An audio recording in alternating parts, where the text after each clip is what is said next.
สบายดีเนาะอันนี้ผู้ใดเขาเดเนาะว่าเอิ้นว่าจังใดเนาะตัวนี้เนาะอันนี้บ้านเคยเอิ้นแมงมันเด้อแมงมันออกตอนนี้ก็เวลาประมาณ11 โมงกลางคืนเนาะมันออกมาเก็บมันมาตอมดอกไฟอะตอมดอกไฟอยู่เรียบเงินมันจำเป็นต้องไกลตอมดอกไฟ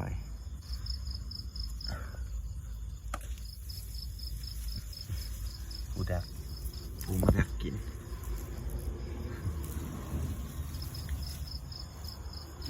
กับบ่ได้หลายหรอก